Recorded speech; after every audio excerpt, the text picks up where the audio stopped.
өөрийгөө өнөөдөр болохоор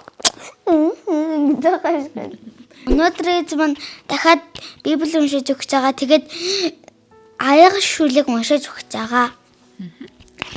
Аяга шүл. Авраам Сара хоёрын хүү Исаак өсөж том болоход эцэг нь хүүдээ эхнэр олж авчруулахын тулд төрсөн нутаг төрөл садан руугаа нэг зарцаа илгээв. Зарц нь Ребека гэх үзэгсэн залуу бүсгүйг дагуулan буцаж иржээ.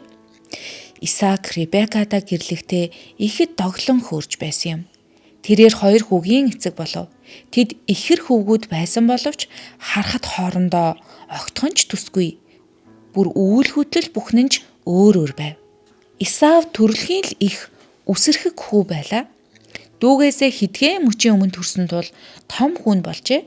Тэр үед айлын том хүү ууган хүүгийн эрхийг авдаг байсан ба энэ бол эцгийнхээ эзэмшил. Хөрөнгнөөс ихээхэн хувийг өвлөн авч ураг удмаа удирдан тэргүүлэх эрх мэдэлтэй болно гэсэн үг юм аа. Исавийн хувьд бүх зүйл онцгой байсан бөгөөд ууган хүүгийн эрхэнд нь Авраам Исаак хоёртой хийсэн Бурхны гэрээний амлалтууд бүр ерөөлүүд хүртэл багтаж байсан юм.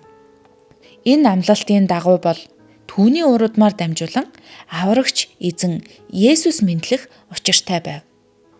Исав 90 цент хүрэхдээ хүчтэнхээдээ ир болжээ. Тэр хээр явж ан гөрөө хийх ихээхэн дуртай нэгэн байв.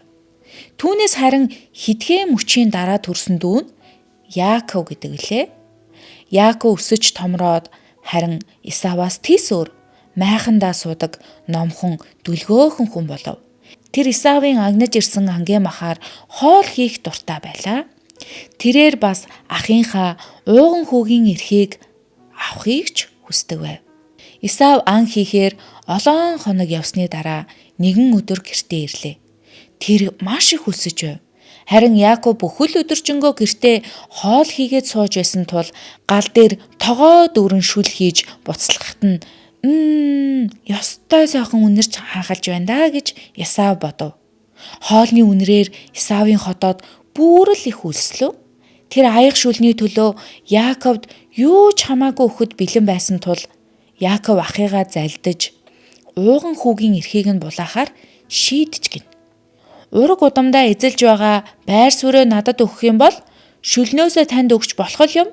Ураг удмынхаа тэргүүн болохыг минь та надад зөвшөөрөх үү гэж асуулаа. Ингээд Исав шийдвэрлэх сонголт хийх ёстой боллоо.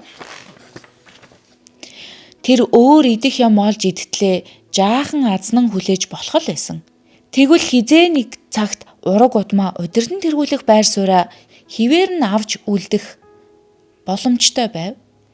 Эсвэл тэр яг одоо аяг шүл идэхийн тулд гэр бүлдээ эзлэх байр сууриа Яаковтай наймаалцаж бас болох юм. Тэгвэл Яаков ууган хүүгийн эрхийг авч ууган хүүгийн ерөөлүүдийг ч бас хүртэх ёстой. За тэгээд Исав маш их өлснөөсөө болоод дүүтэйгээ ч маргасангүй.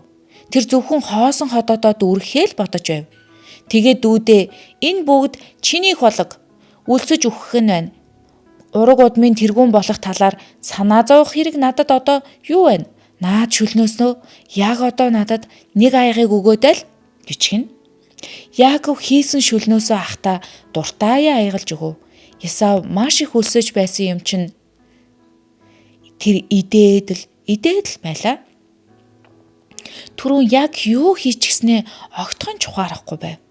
Гэр бүл доторх байр сууриа аяг шүлөөр арилжчихад байгаа мөртлөө шүү дээ. Харамсалтай нь Исав маш дэвчээргүй муухыг зан гаргачлээ. Ураг удмаа удирдан захирах байр суурьнда тэр нэг их ач холбогдол өгсөнгүүгээр зогсохгүй. Хизээ нэг цагт тэднийг удирдан залах боломжоо энэхүү буруу сонголтын үр дагавраар бүр мөсөн өгөөх ихэн тэр. Цаг хугацаа өнгөрсөөр Исавийн дүү Яаковыг ураг удмаа удирдан залах ухаалаг мэрэгэн удирдагч болоход нь Бурхан тусалсан юм. Үүнээс олон жилийн хойно Яаковын үр удмаар дамжуулан харин аврагч эзэн Есүс Христ мэндэлсэн билээ. Баяртай Байбл одоо дуусчлаа. Bye bye. Bye bye.